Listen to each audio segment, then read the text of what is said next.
भारत की जाति व्यवस्था को जितनी गहराई से बाबा साहब डॉक्टर भीमराव अंबेडकर ने समझाया है, अगर उसे उनके विरोधी भी सुन लें, तो वे उनसे नफरत करना छोड़ देंगे। लेकिन सबसे बड़ा दुर्भाग्य यह है कि बाबा साहब के चाहने वाले ही उन्हें ना पढ़ते हैं, ना समझते हैं। इसलिए इस विरोधाभास को दूर करने के लिए हम डॉक्टर अंबेडकर के लेखों को ऑडियो बुक के माध्यम से आपके सामने लाए हैं। चलिए जानते हैं कि बाबा साहब ने 1936 में जाति पर अपने भाषण में क्या लिखा था। कुछ लोगों ने जाति प्रथा के समर्थन में जैविक दलील दी है। कहा जाता है कि जाति का उद्देश्य प्रजाति की शुद्धता और रक्त की शुद्धता को परिरक्षित रखना है। अब नृजाति वैज्ञानिकों का मत है कि विशुद्ध प्रजाति के लोग कहीं नहीं हैं और संसार के सब भागों में सभी जातियों का मिश्रण है। विशेषकर भारत के लोगों के मामले में तो यह स्थिति आवश्यक है। श्री डी आर भंडारकर ने हिंदू जनसंख्या में विदेशी तत्व foreign elements in the Hindu population विषय पर अपने प्रलेख में कहा है कि भारत में शायद ही कोई ऐसा वर्ग या जाति होगी जिसमें विदेशी वंश का मिश्रण न हो। न केवल राजपूत और मराठा जैसी योद्धा जातियों में विदेशी रक्त का मिश्रण है, बल्कि ब्राह्मणों में भी है, जो इस सुखद भ्रांति में है कि वे सभी विदेशी तत्वों से मुक्त हैं। जाति प्रथा के संबंध में यह नहीं कहा जा सकता कि उनका विकास प्रजातियों के मिश्रण को रोकने अथवा रक्त की शुद्धता को बनाए रखने के साधन के रूप में हुआ है। वास्तव में जाति प्रथा का जन्म भारत की विभिन्न प्रजातियों के रक्त और संस्कृति के आपस में मिलने के बहुत बाद में हुआ। यह मानना कि जातियों की विभिन्नताएं अथवा प्रजाति की वास्तविक विभिन्नताएं और विभिन्न जातियों के संबंध में यह मानना कि वे इतनी ही अधिक विभिन्न प्रजातियां थीं, तथ्यों को तोड़ना मरोड़ना है। जाति प्रथा एक ऐसी सामाजिक व्यवस्था है जो हिंदू समाज के ऐसे विकृत समुदाय की झूठी शान और स्वार्थ की प्रतीक है, जो अपनी सामाजिक प्रतिष्ठा के अनुसार इतने समूह थे कि उन्होंने इस जाति प्रथा को प्रचलित किया और इस प्रथा को अपनी जोर जबरदस्ती के बल पर अपने से निचले तबके के लोगों पर लागू किया। जाति प्रथा से आर्थिक उन्नति नहीं होती। जाति प्रथा से न तो नस्ल या प्रजाति में सुधार हुआ है और न ही होगा। लेकिन इससे एक बात अवश्य सिद्ध हुई है कि इससे हिंदू समाज पूरी तरह छिन्न भिन्न और हताश हो गया है। सबसे पहले हमें यह महत्वपूर्ण तथ्य समझना होगा कि हिंदू समाज एक मिथक मात्र है। हिंदू नाम स्वयं विदेशी नाम है। यह नाम मुसलमानों ने भारतवासियों को दिया था ताकि वे उन्हें अपने से अलग कर सकें। मुसलमानों के भारत पर आक्रमण से पहले लिखे गए किसी भी संस्कृत ग्रंथ में इस नाम का उल्लेख नहीं मिलता। उन्हें अपने लिए किसी समान नाम की जरूरत महसूस नहीं हुई थी, क्योंकि उन्हें ऐसा नहीं लगता था कि वे किसी विशेष समुदाय के हैं। वस्तुतः हिंदू समाज नामक कोई वस्तु है ही नहीं। यह अनेक जातियों का समवेत रूप है। प्रत्येक जाति अपने अस्तित्व से परिचित है। वह अपने सभी समुदायों में व्याप्त है और सबको स्वयं में समाविष्ट किए हुए है, और इसी में उसका अस्तित्व है। जातियों का कोई मिला जुला संघ भी नहीं है। किसी भी जाति को यह महसूस नहीं होता कि वह अन्य जातियों से जुड़ी हुई है, सिर्फ उस समय को छोड़कर जब हिंदू मुस्लिम दंगे होते हैं। अन्य सभी अवसरों पर तो प्रत्येक जाति यह कोशिश करती है कि वह अपनी अलग सत्ता को ठीक से बनाए रखे और दूसरों से स्पष्ट रूप से अलग रहे। प्रत्येक जाति अपने में ही खान पान और शादी ब्याह का संबंध रखती है, यहां तक कि हर जाति अपना एक अलग पहनावे तक निश्चित करती है। इस बात से अलग दूसरा कारण क्या हो सकता है कि भारत के नर नारी असंख्य किस्मों के परिधान पहनते हैं, जो कि पर्यटकों के लिए हैरानी का कारण है। दरअसल हर आदर्श हिंदू उस चूहे की तरह है जो अपने ही बिल में घुसा रहता है और दूसरों के संपर्क में नहीं आना चाहता। हिंदुओं में उस चेतना का सर्वथा अभाव है जिसे समाज विज्ञानी या समग्र वर्ग की चेतना कहते हैं। उनकी चेतना समग्र वर्ग से संबंधित नहीं है। हर के हिंदू में जो चेतना पाई जाती है वह उसकी अपनी ही जाति के बारे में होती है।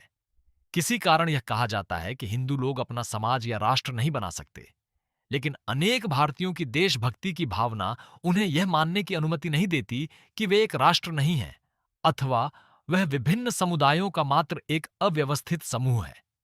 वे इस पर आग्रह करते हैं कि ऊपर से अलग अलग दिखने वाली हमारी जनता में एक मूलभूत एकता है जो हिंदुओं के जीवन की विशेषता है, क्योंकि उनकी आदतों, प्रथाओं, विश्वासों और विचारों में एक रूपता है जो भारत में सर्वत्र दृष्टिगत होती है। इसमें संदेह नहीं कि उनके स्वभाव, रीति रिवाजों, धारणाओं और विचारों में समानता है, लेकिन इससे यह निष्कर्ष निकाल लेना स्वीकार्य नहीं होगा कि हिंदू जनता को हिंदू समाज की स्थिति प्राप्त है। ऐसा मान लेने का अर्थ है समाज रचना के अपरिहार्य तत्वों को सही रूप में न समझना। केवल भौतिक दृष्टि से पास पास रहने के कारण लोगों को उस व्यक्ति से अधिक समाज की संज्ञा नहीं दी जा सकती जो अपने समाज से मीलों दूर रहने पर अपने समाज का सदस्य नहीं रहता है। दूसरी बात यह है कि केवल आदतों, रीति रिवाजों, धारणाओं और विचारों की समानता होने से ही व्यक्तियों को समाज नहीं कहा जा सकता। चीजें भौतिक रूप से एक से दूसरे व्यक्ति के पास पहुंच सकती हैं, जैसे ईंटें। इसी तरह एक समुदाय की आदतें, रीति रिवाज, धारणाएं और विचार भी दूसरे समुदाय द्वारा अपनाए जा सकते हैं और इस तरह दोनों समुदायों में समानता प्रतीत हो। लोगों को जो चीज आपस में एक सूत्र में बांधती है और उन्हें एक समाज में पूरी तरह शामिल करती है, वह यह है कि हर एक व्यक्ति को सामाजिक गतिविधियों में इस तरह हिस्सेदार या भागीदार बनाया जाए ताकि उसकी सफलता में उसे स्वयं अपनी सफलता और उसकी विफलता में अपनी विफलता दिखाई दे। जाति प्रथा इस प्रकार की सामूहिक गतिविधियों का आयोजन नहीं होने देती और सामूहिक गतिविधियों को इस प्रकार वर्जित करके ही उसने हिंदुओं को एक ऐसे समाज के रूप में उभरने से रोका है जिसमें सभी समुदाय एक होकर जाएं और उनमें एक ही चेतना व्याप्त हो जाए। हिंदू लोग प्रायः यह शिकायत करते हैं, समाज में अलग से असामाजिक तत्वों का कोई दल है जो असामाजिक बुराइयों या भावना का कारण है, लेकिन वे अपनी सुविधा के लिए यह भूल जाते हैं कि यह असामाजिक भावना उनकी अपनी जाति प्रथा का ही एक सबसे घृणित पक्ष है। एक जाति के लोग आनंद लेकर ऐसे गीत गाते हैं जिनमें दूसरी जाति के प्रति नफरत छिपी रहती है। पिछले विश्व युद्ध में जर्मन लोगों ने भी अंग्रेजों के विरुद्ध ऐसे ही अपमान भरे गीत गाए थे। हिंदुओं के साहित्य में जाति विशेषों के उदयम के संबंध में ऐसे अनेक गीत आदि हैं जिनमें एक जाति को सर्वोच्च और दूसरी को निंदा का पात्र बनाने का प्रयास किया गया है। ऐसे साहित्य का एक घृणित नमूना सह्याद्री खंड है। यह असामाजिक भावना जाति तक ही सीमित नहीं है, इसकी जड़ें और भी गहरी हैं और इसने उपजातियों के आपसी संबंधों को भी विकृत कर दिया है। मेरे अपने प्रांत में स्वयं ब्राह्मणों की ही अनेक उपशाखाएं हैं, जैसे गोलक ब्राह्मण, देवरूख ब्राह्मण, कराड़ ब्राह्मण, पातश ब्राह्मण और चित्पावन ब्राह्मण। लेकिन इनमें परस्पर जो असामाजिकता की भावना है वह उतनी ही अधिक एवं उतनी ही उग्र है जैसे कि ब्राह्मणों और अन्य गैर ब्राह्मण जातियों के बीच में है। लेकिन इसमें कोई विचित्रता नहीं है। जब भी कोई समुदाय अपने स्वार्थ से प्रेरित हो जाता है तो उसमें असामाजिकता की भावना उत्पन्न हो जाती है। इसके कारण वह समुदाय अन्य समुदायों से पूरा संवाद और संपर्क करना बंद कर देता है, क्योंकि वह अपने स्वार्थ की सुरक्षा करना ही अपना उद्देश्य मान बैठता है। यह असामाजिक भावना अर्थात अपने स्वार्थ की रक्षा की भावना ही विभिन्न जातियों के एक दूसरे से अलग होने का एक वैसा ही विशिष्ट लक्षण है जैसा कि अलग अलग राष्ट्रों का। ब्राह्मणों का मुख्य उद्देश्य यह है कि गैर ब्राह्मणों के विरुद्ध अपने स्वार्थ की रक्षा करें और गैर ब्राह्मणों का मुख्य उद्देश्य यह है कि ब्राह्मणों के विरुद्ध अपने स्वार्थ की रक्षा करें। इसलिए हिंदू समुदाय विभिन्न जातियों का एक संग्रह मात्र नहीं है, बल्कि वह शत्रुओं का समुदाय है। उसका हर विरोधी वर्ग स्वयं अपने लिए और अपने स्वार्थपूर्ण उद्देश्य की पूर्ति के लिए ही जीवित रहना चाहता है। इस जाति प्रथा का एक और निंदनीय पक्ष भी है। आजकल के गैर ब्राह्मण आजकल के ब्राह्मणों को इसलिए क्षमा नहीं कर पा रहे हैं क्योंकि उनके पूर्वजों ने शिवाजी का अपमान किया था।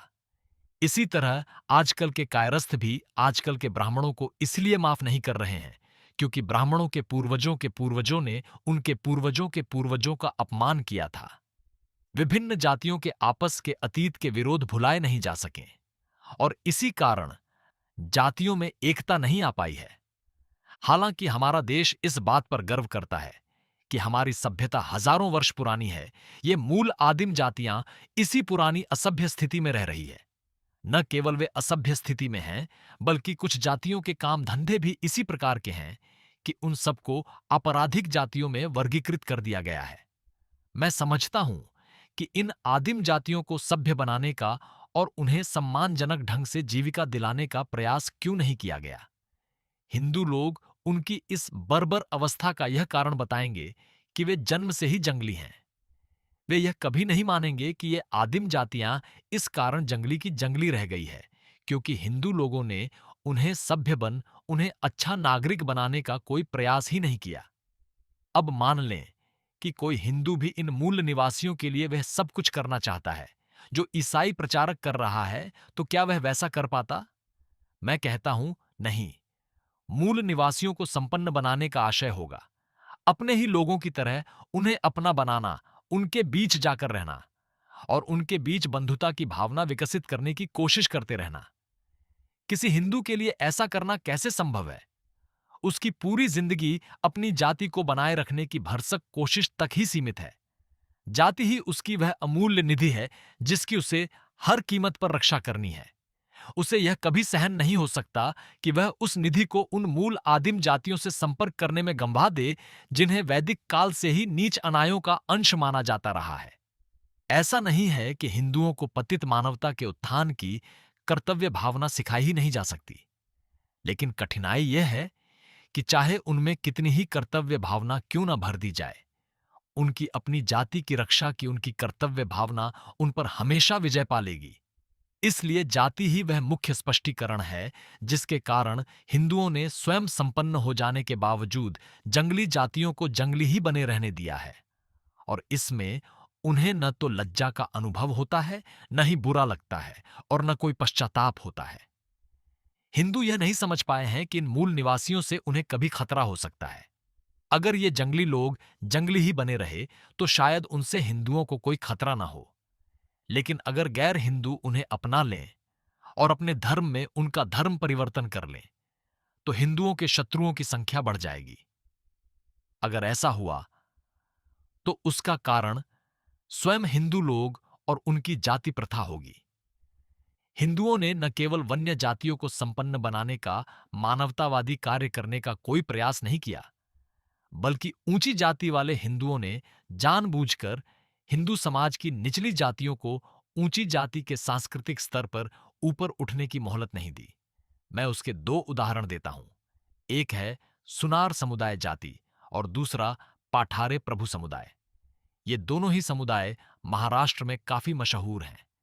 ये दोनों ही समुदाय ब्राह्मणों के तौर तरीके और आदतों को अपनाने की कोशिश करते हुए अपनी सामाजिक हैसियत बढ़ाने का प्रयास कर रहे थे। शेष अन्य समुदाय भी ऐसा ही करते थे। सुनार लोग अपने को देवज्ञ ब्राह्मण बताते थे और धोती को दोहरी करके पहनते थे तथा नमस्कार कहकर अभिवादन करते थे।